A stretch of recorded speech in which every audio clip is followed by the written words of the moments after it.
Consejo de Ministros en el hall de los Pasos Perdidos. Escuchemos. En modo alguno el normal desarrollo de las actividades vinculadas a la Contraloría General de la República. Quiero ser enfático en recordar que si la Contraloría General venía percibiendo el 2% de las obras para realizar el control concurrente de las mismas, esto formaba parte de una iniciativa de la propia Contraloría General de la República para llevar adelante una reforma integral. Ese proceso de reforma, de modernización, ya ha concluido. En consecuencia, habiendo concluido este proceso, no se justifica mantener ese 2% que se iba cobrando y que además de significar un esfuerzo de los contratistas y del propio Estado, ya hoy en día no tiene más sentido porque el proceso ha concluido.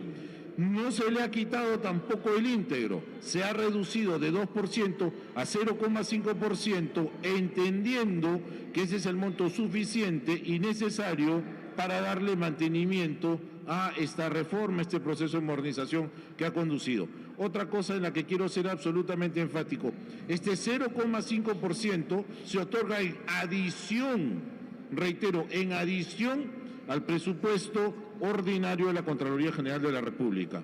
Con relación al presunto desbalance que podría, en condicional, haberse detectado en las cuentas de la señora Presidenta de la República, Dina Boluarte, aquí también quiero ser enfático en rechazar que aquello exista. En primer lugar, me sorprende sobremanera que una carpeta de la Contraloría General de la República vinculada a esta materia se haga pública, cuando todos sabemos que tenemos como ciudadanos el derecho al secreto bancario. No se puede estar divulgando información contenida en esa carpeta y aquello lo rechazamos rotundamente. Por otro lado, tal desbalance no existe. Un análisis mucho más detallado permitiría comprobar que las cuentas que la Contraloría General refiere, por lo menos 2 de ellas tienen montos ínfimos, que no llegan ni siquiera a los 2 soles. Lamentablemente, en algunos casos, uno cierra sus cuentas dejando un mínimo de saldo y, naturalmente, las propias normas prevén que esos mínimos saldos no tienen por qué declararse. Con relación a ese presunto desbalance, también hay que ser enfáticos en indicar que, por ejemplo, al cierre del estudio de la Contraloría General no se han reportado los beneficios que al final de su labor como ministra del MIDI la señora Presidenta tuvo. Hay una liquidación, hay una compensación por vacaciones truncas, etcétera, que no se ha tenido en cuenta y eso será materia de una respuesta que estamos dando. Por otro lado, los intereses generados por sus cuentas en depósitos tampoco se han tomado en cuenta. Y algo que nos ha llamado sobremanera la atención, y en esto también queremos ser absolutamente enfáticos, hacía muchos años había una caja que se llamaba Caja Raíz. A esa Caja Raíz le ocurrió lo mismo que le acaba de suceder a Caja Sullana.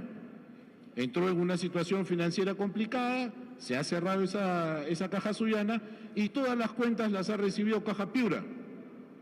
Hace mucho tiempo, cuando le ocurrió lo mismo a Caja Raíz, donde la señora Presidenta era ahorrista, todos los fondos de aquella Caja Raíz fueron llevados al Banco de Crédito. Y allí es donde ocurre el primer problema, porque se sigue teniendo en cuenta la existencia de esta cuenta en Caja Raíz, cuando debe tenerse en cuenta que ya todos los fondos fueron transferidos. Se cuentan como si hubiesen 2 veces el mismo fondo. Y algo que también se me ha indicado es que, lamentablemente, al momento de llenar ese formulario que es tan complejo, en vez de consignar el número de cuenta, se consignó el número del plástico de la tarjeta. Pero cualquier análisis detallado permitiría comprobar que el saldo que se indica en este número de cuenta mal consignado es exactamente el mismo de la cuenta que supuestamente no fue declarada. Lamentablemente no hay cómo corregir esos formularios, tienes que esperar el año siguiente. Bueno, pero si los saldos existen y son coincidentes uno con otro, es fácil darse cuenta que se trató de un error material y no de una voluntad de ocultar ninguna cuenta. Por lo demás, yo los invito a la reflexión.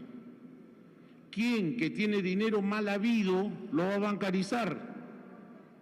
Si los dineros que están en la banca, todos son auditables, todos son verificables y el origen tiene que ser lícito.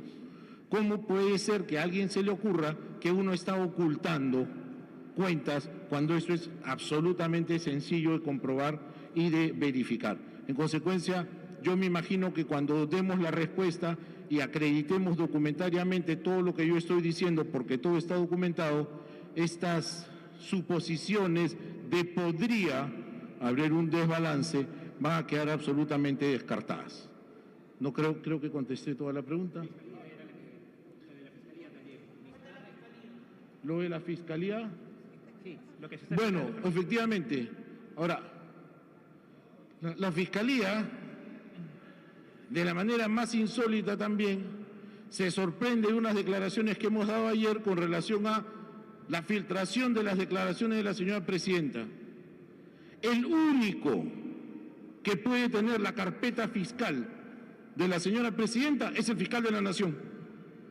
¿Y cómo no nos vamos a disgustar de que las declaraciones de la presidenta se filtren a la prensa, siendo él el único responsable de la guarda y custodia de esa carpeta fiscal?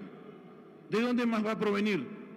¿Acaso nosotros, digo yo, la defensa, va a tener esa pretensión? ¿Con qué finalidad? Absurdo. Continuemos. Siguiente pregunta, Talía Rosales, Panamericana Televisión. Buen día. Sobre el caso del delincuente alias Shakira, la PCM, entendemos, va a definir el caso del proceso de extradición de él a Argentina, teniendo en cuenta que el ministro Santibáñez fue su abogado. ¿Cuál va a ser el procedimiento sobre este caso, Premier? Bueno, los procedimientos de extradición activa y pasiva se tramitan a través del Ministerio de Justicia y Derechos Humanos. No conozco la carpeta, el ministro de Justicia y Derechos Humanos no nos ha hecho llegar aún la carpeta y esto se aprueba en Consejo de Ministros. Si en algún momento alias Shakira tuvo alguna vinculación por patrocinio legal con el señor ministro del Interior, nadie mejor que él para dar explicaciones que yo entiendo ya las ha brindado, pero por lo demás la decisión de la extradición activa o pasiva pasa por el Ministerio de Justicia y se aprueba por el Consejo de Ministros. Eso todavía no ocurre. Juliana Castillo, RPP Noticias. ¿Qué tal? El ministro, es justamente para consultarle sobre la candidatura de Alberto Fujimori. Hay que recordar que Dina Boluarte justamente había respaldado este indulto humanitario que se le había dado al expresidente y uno de los puntos por los cuales se le había dado este indulto era su estado de salud, que se encontraba mal. Sin embargo, al parecer tiene la salud suficiente como para poder postular a la presidencia. ¿Cuál es la posición justamente del gobierno ahora? A ver, en primer lugar yo quiero expresar que aquello no es más que una declaración de naturaleza política. He visto una comunicación en redes sociales que así lo anuncia, pero ni está comprobado, ni tampoco correspondería al que habla ni al Consejo de Ministros definir lo que los partidos políticos van a decidir. La candidatura primero se tiene que decidir al interior del partido en todos los casos y si hubiese alguna objeción, algún acto ilegal o contrario a la ley, será el Jurado Nacional quien determine la procedencia o no de esta candidatura. Muchísimas gracias. Que tengan buen día.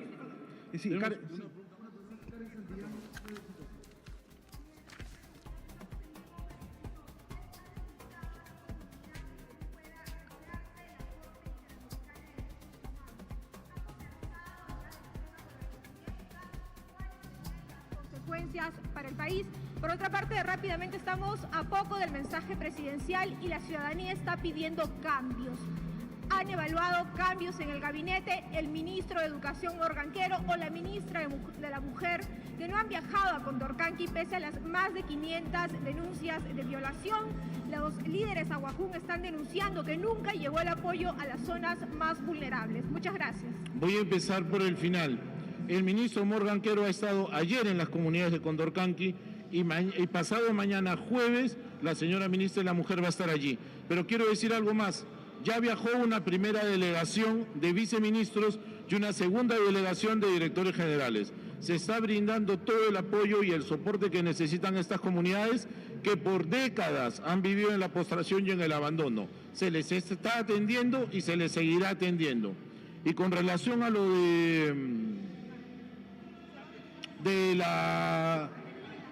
con relación a los cambios, no hemos previsto ningún cambio del Consejo de Ministros. Todos los ministros, incluido el que habla, están en permanente evaluación. Ahora para 28, si la preocupación es que hayan cambios, no van a haber cambios. Y con relación a la Corte Interamericana de Derechos Humanos, mire usted, recibimos una resolución de la Corte Interamericana que de la manera más insólita, porque no hay precedente en la jurisprudencia de la Corte Interamericana de Derechos Humanos, donde la Corte obligue a los tres poderes del Estado de un país miembro a actuar de una manera o dejar de hacerlo de otra. Hemos presentado en firma conjunta con el señor presidente del Congreso y la señora presidenta de la República, Dina Boluarte, una carta muy enérgica donde le hacemos saber a la Corte Interamericana de Derechos Humanos que no aceptamos ningún mandato de la jurisdicción internacional que pretenda afectar o recortar las funciones que constitucionalmente tienen otorgados nuestros órganos. Muchísimas gracias. Gracias. Hasta luego. Muy bien, ha sido entonces el presidente del Consejo de Ministros, Gustavo Adrián Sen, quien precisamente